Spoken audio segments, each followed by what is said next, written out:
고백합시다. 오직 전진하는 신앙인이 되자. 오직 전진하는 신앙인이 되자. 아멘. 오직 전진하는 신앙인이 되자.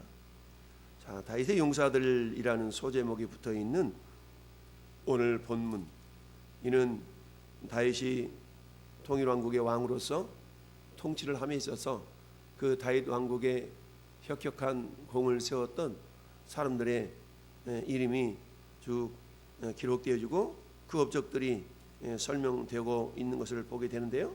특별히 두 위대한 새 용사들, 그러니까 새 용사들이니까 6명이겠죠. 그 6명의 장수들을 이렇게 기록하고 있는데요. 특별히 두 번째 새 용사들의 이름은 세 번째 용사는 기록되지 않았어요.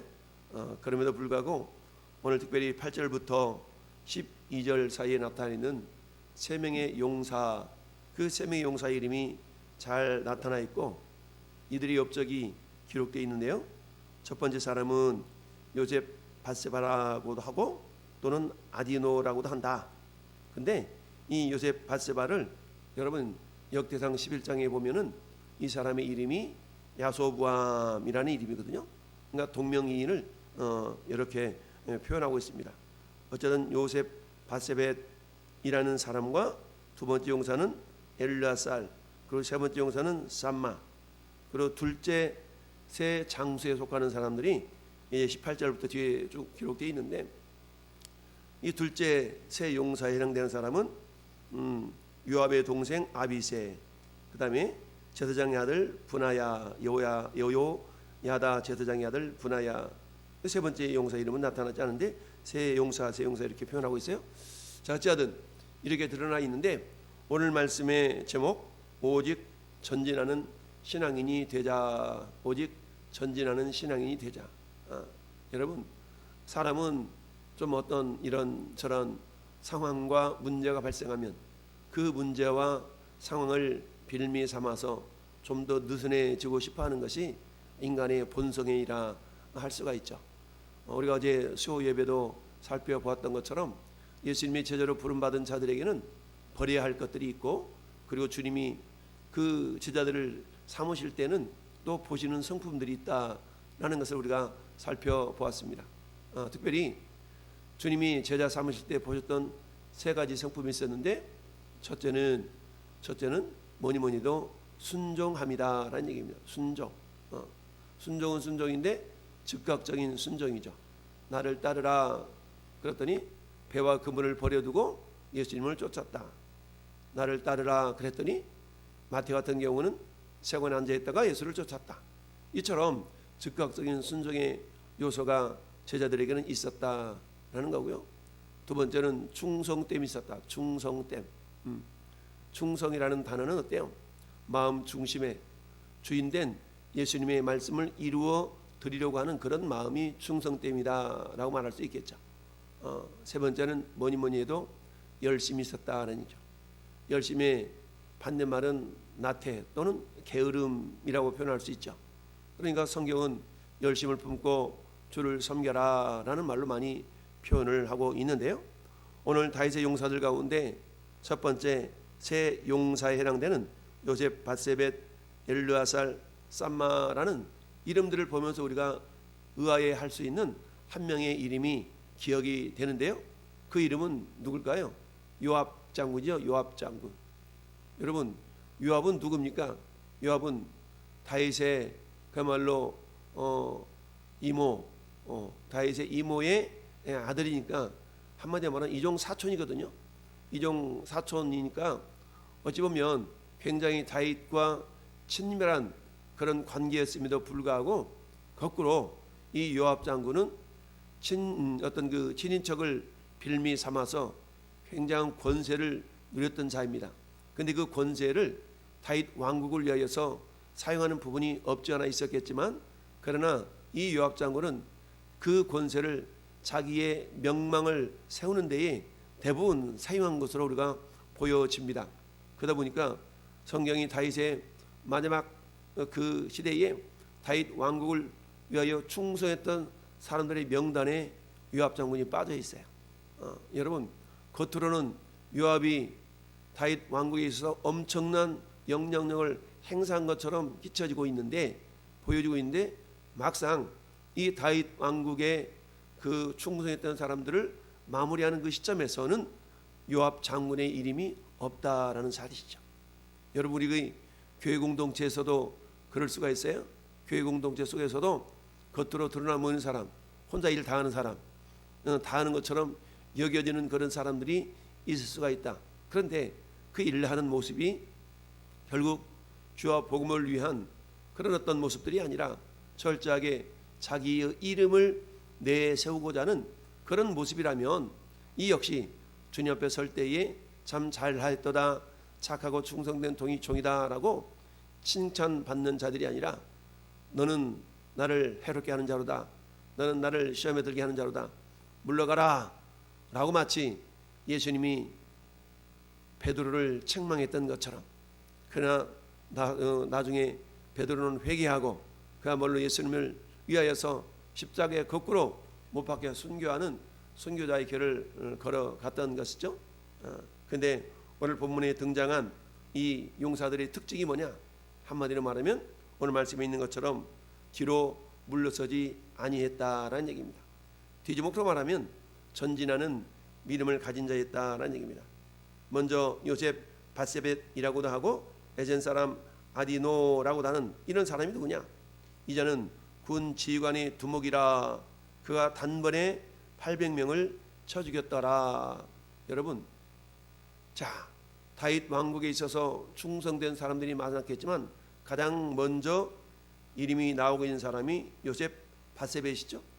여러분, 요셉 바세벳이라는 사람은 평상시에 드러나 있는 사람은 아니었어요.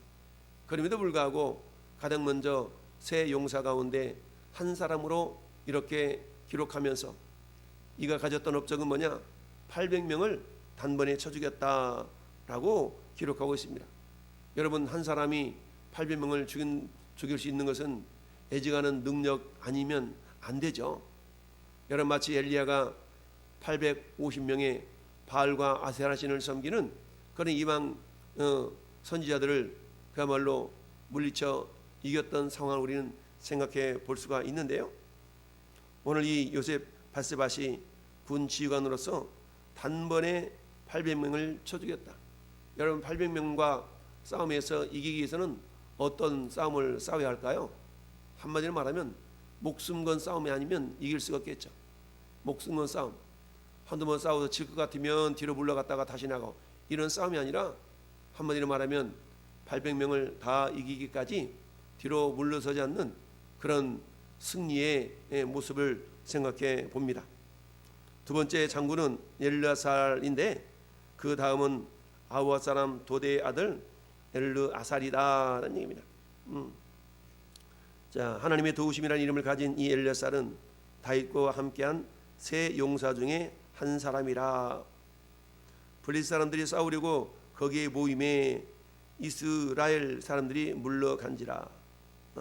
여러분, 마치 우리가 다윗과 골리앗 싸움을 생각해 봅니다.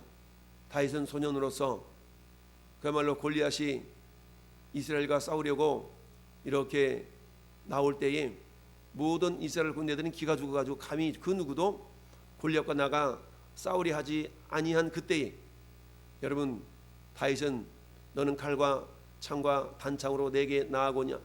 나는 만군의 여호와 이름으로 내게 나간다. 그러면서 물맷돌 5개를 준비해서 골리앗을 물리쳤던 거 아닙니까? 이처럼 엘르아살은 함께한 사람들이 어땠어요? 사울이 거기 모이는데 이스라엘 사람들이 물러갔어. 한마디로 말하면 도망갔다는 얘기죠. 근데 이 엘르아살은 어땠나? 10절 말씀 보니까 그가 나가서 손이 피곤하여 그의 손에 칼에 붙기까지 블레셋 사람을 치니라. 그랬더니 하나님께서 그에게 크게 승리를 주셨다라는 얘기입니다. 그랬더니 어때? 도망갔던 이스라엘 사람들이 돌아와서 그저 뭐야 이제 백성들은 돌아와서 그의 뒤를 따라가서 뭐할 뿐이었다? 노력할 뿐이었다라는 얘기입니다. 이처럼 엘르아살도 결코 뒤로 물러서지 않는 그런 용맹스러움을 보여주었다라는 얘기입니다. 세 번째 사람은 누굽니까? 쌈마라는 장수인데요. 쌈마도 역시 마찬가지.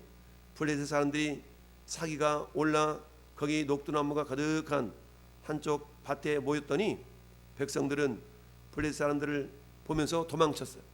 그러니까 이 요셉 밧세벳이나 엘르야살이나 쌈마라는 장군들은 적들의 상황이 어떠하다 할지라도 결코 물러서지 아니하고 목숨 걸고 싸워 이기는 그런 싸움을 싸운 반면에 그와 함께했던 병사들은 어땠어요?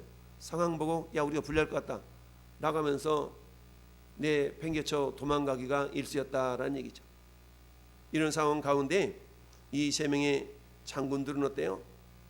12절 쌈마 같은 경우는 그가 밭 가운데 서서 막아, 그렇죠? 막아 블레셋 사람들을 친지라 여호와께서 큰 구원을 이루시니라. 10절 중반절에도 여호와께서 크게 이기게 하셨더라. 12절에도 여호와께서 큰 구원을 이루시니라. 여러분 이 구절들은 뭡니까? 결국 퇴각하지 아니하고 뒤로 물러서지 아니하고 앞으로 전진이라고는 장수들의 이런 헌신과 충성이 있었기에 다윗 왕국이 그야말로 올바른 통치로 이루어져 갈 수 있었다라는 얘기입니다. 여러분 제가 가끔 말씀드린 것처럼 교회 공동체 속에서 소수의 무리가 그저 북치고 장구치는 그런 교회 공동체가 되어서는 안 된다라고 했어요. 여러분 우리가 흔히 화분에 어떤 나무를 꽃을 심고자 할 때 화분에 여러분 흙을 넣고 거름을 넣고 이런 과정을 보면 우리가 화분을 구성할 때 가장 밑에 넣을 때 큰 자갈을 이렇게 넣습니다. 그 위에는 좀 더 짜잘한 자갈을 넣고 그 위에는 모래를 넣게 되죠. 이처럼 큰 자갈, 작은 자갈, 모래 이런 것들이 어우러져서 화분이 되는 거고 그 화분에 아름다운 꽃을 심어 기를 수가 있는 것이죠. 화분을 구성함에 있어서 작은 모래만 있다면 여러분 수분이 잘 제대로 빠지지 않을 겁니다. 화분을 만드는데 큰 자갈만 있다면 수분은 금세 빠져서 물을 머금지를 못할 겁니다. 작은 자갈, 큰 자갈, 모래가 어우러져서 그 화분을 구성하고 화분에 아름다운 꽃을 길러 나갈 수 있는 것처럼 우리 교회라는 공동체도 역시 마찬가지. 다윗 왕국이라는 것은 예수 그리스도가 통치하는 하나님의 나라, 좁게 표현한다면 교회 공동체를 상징한다라고 표현할 수 있어요. 그렇다면 교회가 교회되기 위해서는 여러분 우리 교회라는 모습은 눈에 보이는 유형교회라는 게 있고요, 눈에 보이지 않는 무형교회라는 게 있습니다. 이미 예수 믿다가 죽은 사람들은 저 천상에서 승리를 누리며 있겠죠. 그래서 우리 교회는 크게 승리한 교회와 전투하는 교회라고 나누기도 합니다.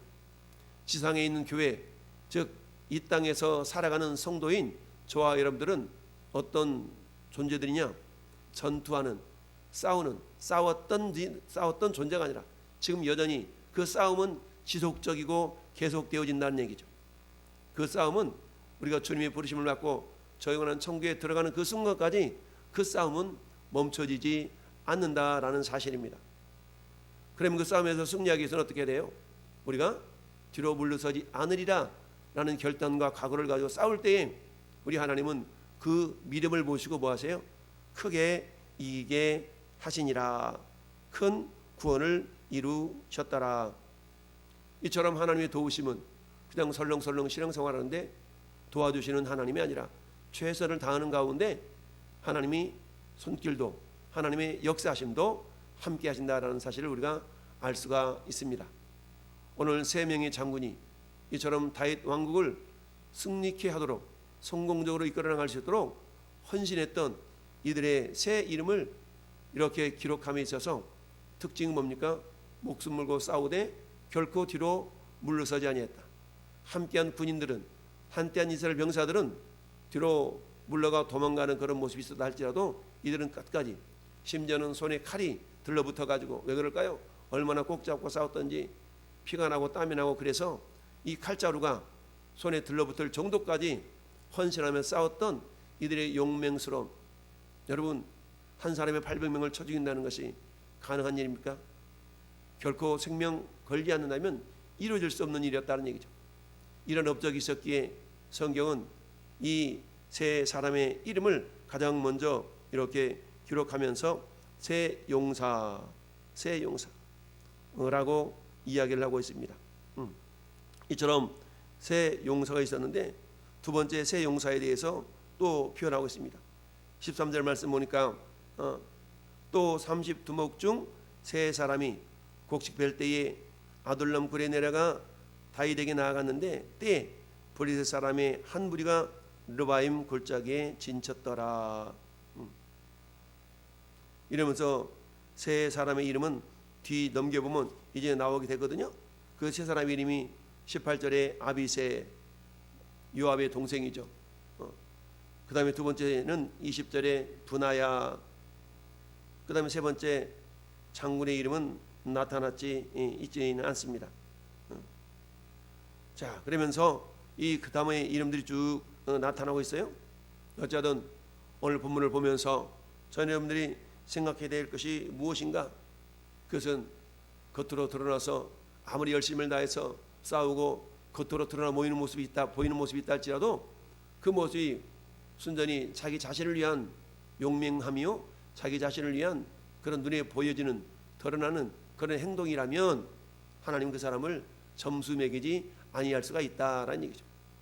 그러나 겉으로 드러나지 않았다 할지라도 결국 주와 복음을 위해서 목숨 걸고 싸우는 그런 믿음의 사람들을 우리 하나님은 기억하신다라는 사실입니다. 마찬가지로 오늘 교회 공동체 속에서 몸살이면서 그저 있는 듯 없는 듯 그저 적당한 신앙생활이 아니라 뒤로 물러서지 아니하리라. 오늘 우리 함께 불러봤던 찬송가 218장 내 마음과 정성을 다하여서 주 너희 하나님을 사랑하라. 여러분, 우리가 하나님 사랑과 이웃 사랑이 온 율법과 강령과 선지자가 가르친 내용이 전부다라고 주님 말씀하시지 않습니까?